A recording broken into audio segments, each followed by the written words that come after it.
Baik, pada video kali ini kita akan belajar tentang apa sih itu Google AdMob. Jadi Google AdMob ini adalah sebuah perusahaan yang menjadi bagian dari AdSense, tetapi dia itu khusus untuk di mobile. Apa sih artinya itu? Jadi kalau AdSense itu kita dibayar ketika menampilkan iklan di dalam sebuah web atau di YouTube misal. Tetapi kalau AdMob ini dia itu langsung di mobile. Jadi misalkan saja Anda membuat sebuah aplikasi mobile, Anda bisa menggunakan Google AdMob lalu menampilkan iklan di aplikasi Anda untuk mendapatkan penghasilan.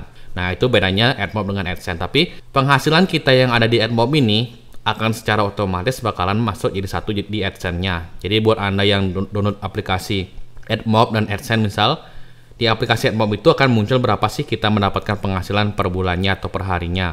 Kemudian di AdSense-nya juga akan muncul, tetapi itu adalah akumulasi dari semua situs dan aplikasi yang kita miliki.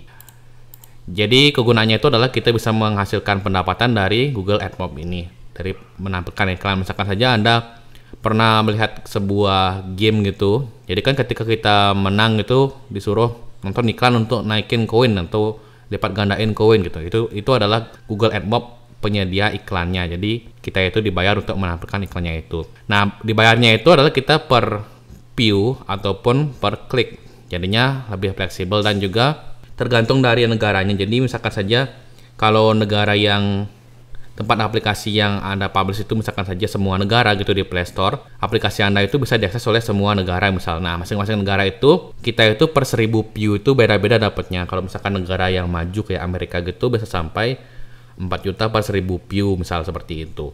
Jadi kalau misalkan di negara berkembang bisa 10.000 per 1000 view atau 1000 per 1000 view. Jadi tergantung negaranya dan juga kontennya. Jadi misalkan saja Anda memiliki konten finansial gitu misal di aplikasinya, itu akan lebih tinggi nilai dari per 1000 view-nya dibandingkan konten yang misalkan saja gaming gitu. Jadi bisa Anda cari terlebih dahulu misalkan saja high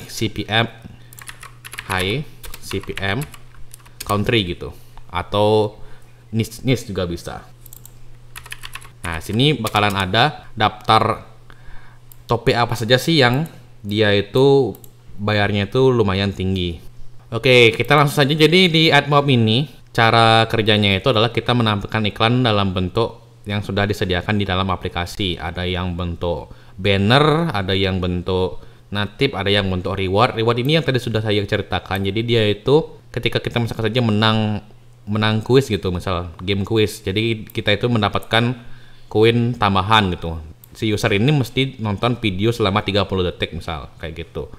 Kalau interstitial ini dia itu iklannya itu muncul ketika aplikasinya ada sebuah loading gitu atau jeda. Misalkan saja ketika user sudah menyelesaikan sebuah level gitu, Anda bisa menampilkan interstitial ini. Nah, penempatan iklan ini tidak boleh sembarangan. Jadi kalau sembarangan itu bakalan ada warning ataupun langsung di banned gitu. Jadi mesti kita baca terlebih dahulu aturannya dari si Google AdMob ini. Kemudian selain menggunakan AdMob, Anda juga bisa menggunakan namanya mediasi. Jadi misalkan saja Anda menggunakan di tempat lain juga kan ada perusahaan mirip AdMob ini. Anda bisa menambahkan iklan dari perusahaan lain ke AdMob, jadinya kita itu bisa mendapatkan penghasilan yang lebih tinggi, itu juga bisa. Nah, untuk cara menggunakan AdMob ini, jadi kita akan bahas tentang bagaimana sih caranya menggunakannya di React Native, dan juga kita akan buat project baru untuk menampilkan beberapa jenis iklan, misalkan saja iklan yang banner, lalu interstitial, dan rewarded. Jadi kita akan coba yang ini, di tiga ini di React Native-nya. Oke, untuk pengenalan cukup itu saja dulu. Jadi semoga bisa sedikit membantu. Untuk selanjutnya kita akan membahas tentang bagaimana sih atau apa sih itu banner ads di AdMob.